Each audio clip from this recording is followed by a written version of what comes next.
Hello guys, আসসালামু আলাইকুম।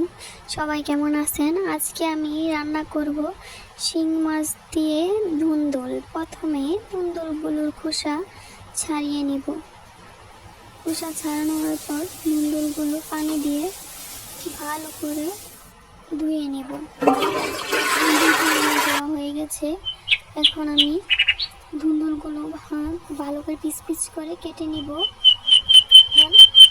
আদা জিরা রসুন পাটাতে বেটে নেওয়া হয়ে গেলে একটা পাত্রে আদা জিরা টুকুন রেখে দেব।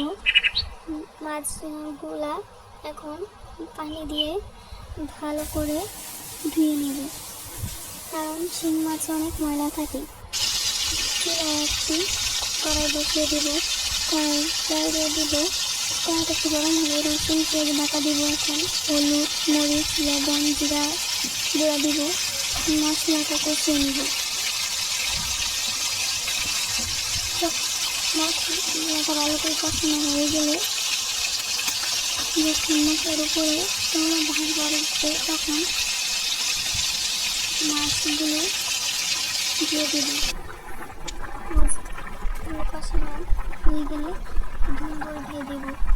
ধুন্দুলটা বসানো ঢাকনা দিয়ে ধুন্দুলটা ভালো করে নাড়াচাড়া দিয়ে ঢাকনা দিয়ে ঢেকে দেব। ধুন্দুলগুলো কষানো হয়ে গেছে। এখন আমি পরিমাণ মতো পানি দিয়ে দিব। আবার আমি ঢাকনা দিয়ে ঢেকে দেব। এখন আমার শিং মাছের ধুন্দুলে রান্না করা হয়ে গেছে।